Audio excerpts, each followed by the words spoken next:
What's up, YouTube? This Shane got you 11, and I'm bringing you another Madden 22 video. If you're not a subscriber, hit that subscribe button so you're notified for future tips around the Madden 22 season. Plus, every patch note will be dropped on this channel as well. Here we go. This is Madden patch 1.06.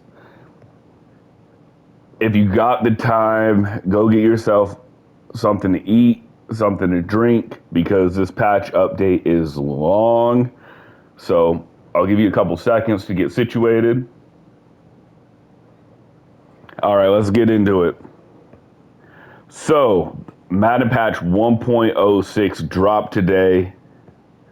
Here are the new highlights on the PS5 and Xbox Series X side. There's a new scouting feature in franchise mode. There's a ranked mode in the yard. There's new tuning, and there's new NFL updates. But how about patch updates overall? Here we go. Here are the new NFL updates. There's the 99 club cleats and new Jordan 5 low and mid cleats added. The Panthers and Saints stadiums have been updated. There's the Browns 1960s helmets updated. There's the Colts 1960s jerseys updated. The mouthpiece placement issues have been fixed. Let me know in the comment section. I know people like seeing the mouthpieces actually fit and actually work and look real. So let me know if it does look real now. They fixed heads appearing gray on PlayStation 4. They fixed lighting issues around the shadows are fixed across multiple stadiums. They added new throwback uniforms for the 49ers, the 80s away, the 94 away, the 98 home and away. And they added better likeness to the following players: Brandon Ayuk, Jamar Chase, Caleb Farley, CJ Henderson, Darnay Holmes, JC Horn, Javon Kinlaw, Trey Lance, John Johnson III, Dalton Schultz, Gerald Everett, Xavier McKinney, Sean Bunting, Kenneth Murray, Michael Pittman, Patrick Queen, Dre Sermon, Laviska Shenault Jr., Devontae Smith, Patrick Surtain II, Kadarius Toney, Jalen Waddell, Antoine Winfield, and Rock Ya-Sin. Now, that was just part of the update. When I say this update is huge, it is huge, you guys. I hope EA helped us this time, man. I'm going to be honest. My guy from EA told me they were going to do zone coverages this year that were going to be great, and they were absolutely horrible. He said they're trying to fix them. Hopefully they get fixed. Now, there's brand new abilities. One is called Run Off Elite. Players with this ability will distract defenders for longer with their runoffs. So receiver runoffs are when the receiver fakes as if he is running a pass route downfield. This is done to pull the defenders away from the line of scrimmage and give the ball carrier more room if he gets to the edge.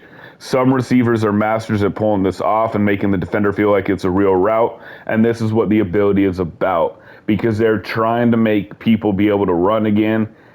I know some people will hate it. Probably most people will hate it, but it is real because there is a lot of wide receivers in the game, past and present, that were good at still running a real route or looking like it's a real route to drag the defender away for their running back to have a big gain.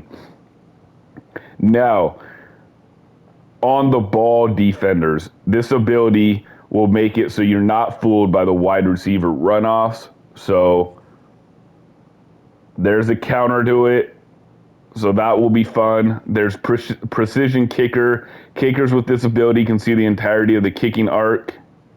There's crusher. Defenders with this ability will cause heavy fatigue penalties when tackling a ball carrier with a hit stick tackle.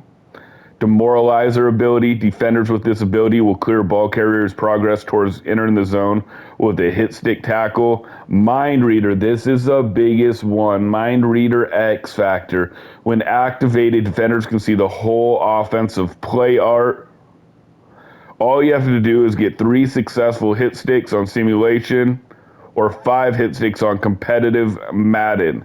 You'll be able to see their whole play art. To beat this on offense, you need to get 30 yards of offense. The X Factor is not going to be available in MUT for right now, but will be available in franchise. So that's a little bit of a wash. I think it's because the tournaments are still going on and they don't want people to be at an unfair advantage that can't afford to fix everything. Now, here's the big one. This is the big one where my buddy told me that they were going to do at the start of the year, and it was horrible. The zone coverages, slowly they've been trying to fix it. Last patch was cover 3, and now here we go into this patch. I apologize to you guys. I have a little bit of a cold. I'm a little bit stuffed up. But let's get into it. Hook zones. They fixed an issue causing the mid-read defender in Tampa 2 to drift the wrong direction versus trips, leaving the tight end wide open off the snap. This fix makes sure the mid-read is opening with that vertical by number 3 and carrying it better vertically downfield. That is good. That is good, especially when you go against like people that run verticals out of bunch. It'll be followed longer instead of wide open. They fixed curl flat zones. So they have priority to breaking out towards the routes instead of shading under verticals. They also improved some logic, so curl flats and quarter flats won't check out breaking routes that were causing them to give up any leverage they had to cover the sideline. So that's really good. I really like the curl flat zone logic. They're breaking out and they're shading under verticals. So that is really good. They're not shading under verticals, excuse me. They're actually breaking out towards the routes. Flat zones, they improved cloud flat zone logic to better carry vertical routes to protect the fade and improve their facing direction immediately following the chuck. They fixed an issue so cover 2 sink soft squat defenders could better shade receivers in the flat. They fixed an issue preventing hard flat defenders from covering inside receivers and tight ends in bunch and closed formations, running flat routes and flat portions of the wheel routes. So this is what I like to see. No more throwing to the tight end of the flat if they're in a flat zone coverage. A defender will play that route instead of backing off 5-8 yards and getting the tight end an easy gain out of the back or out of bunch, for example, or out of trips or whatever. You put the tight end on a flat route. Now, man coverage. They improved man defender motion logic so man defenders will properly fall in a line when their receiver motions across the formation. They also fix an issue causing man coverage assignments to incorrectly swipe when the offense motioned a receiver across a formation. So that is all the zone coverages they have fixed. Again, let me know if you guys like it, what you guys think of the comment section. Like I said, I apologize. This is a lot to decipher. There's a lot to break down, and this is a lot to chew on. I apologize, like, my nose is completely stuffed. Like, I have a head cold, and it is really hard to get it out just using my mouth breathing, basically. I sound like a Neanderthal, so I apologize. Let's get into dynamic game day fixes. They fixed an issue with the Colts home field advantage, failing to show the hat count visual that could be used as a pass run play tell.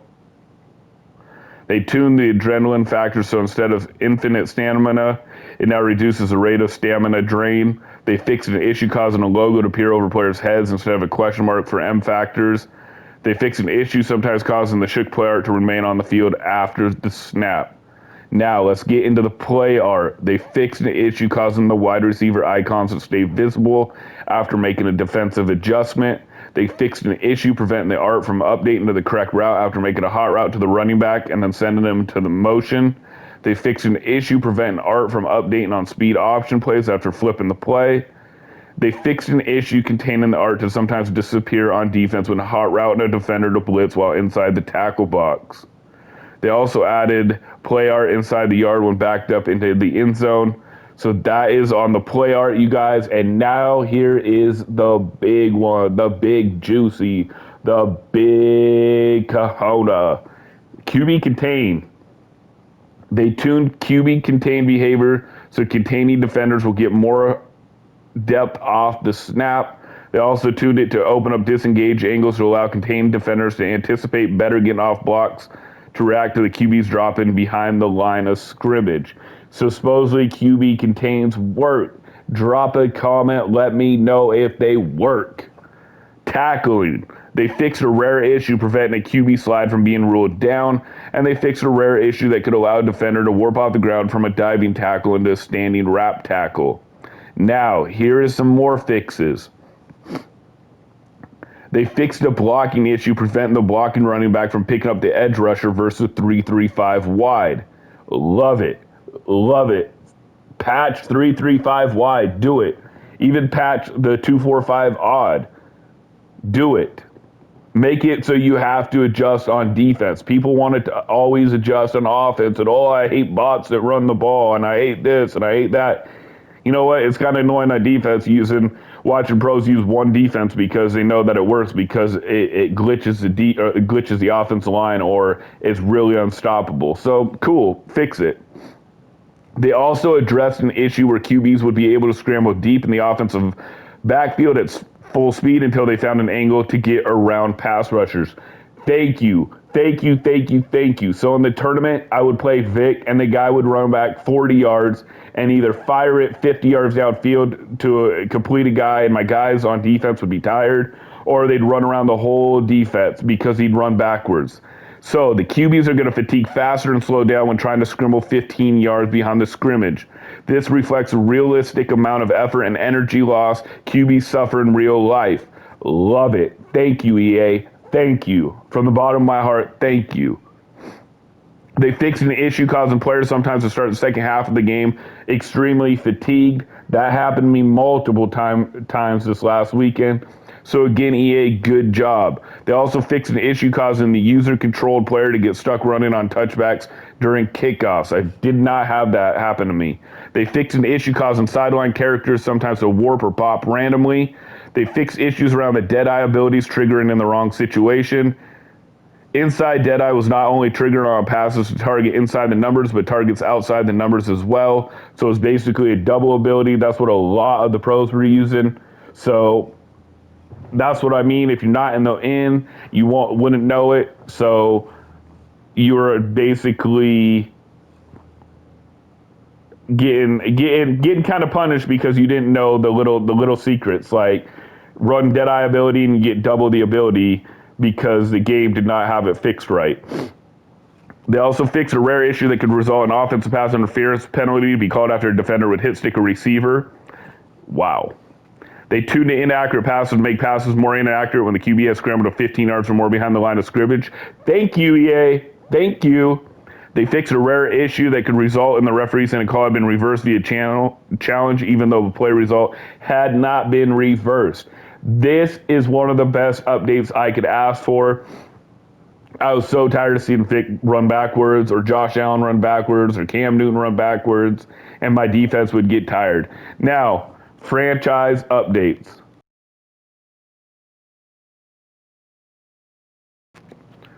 New scouting update is available on the franchise updates. They also tuned the logic for the MVP award way to sacks, greater emphasis on touchdowns, and more penalty for turnovers.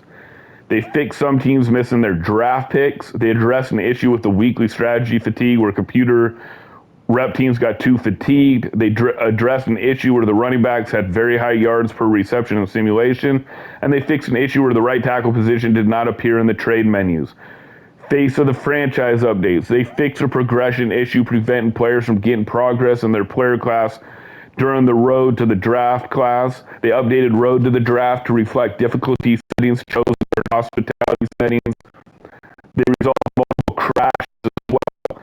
Now, let's get into the yard. The yard ranked has now been added. It'll allow you to earn gear, credibility, Madden Ultimate Team Packs all year long. Earning tier points will allow you to place on the leaderboard. You can also earn extra tier points each game by completing in-game goals known as props.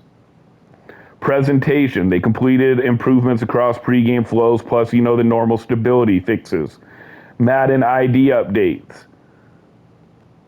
Fixed numerous crashes and soft lock impacting player experiences. Fixed issues related to point purchasing flows with first party. Madden Ultimate Team updates. You guys, they fixed an exploit where users were able to exceed the AP points and nobody would know. So where it was like, I believe it's at 14 right now, I guess some people were able to do way more than 14 and get away with it. So Nice unfair advantage there, EA, especially when you're running tournaments. So anyways, you guys, that is the update. That was the longest update that I have had to do in a long time. I'm proud of EA doing it. Hopefully they fixed it. Anyways, you guys, Shane got you 11. I apologize for being kind of sick today and kind of struggling at times to catch my breath, so I apologize. It's not super professional all the way.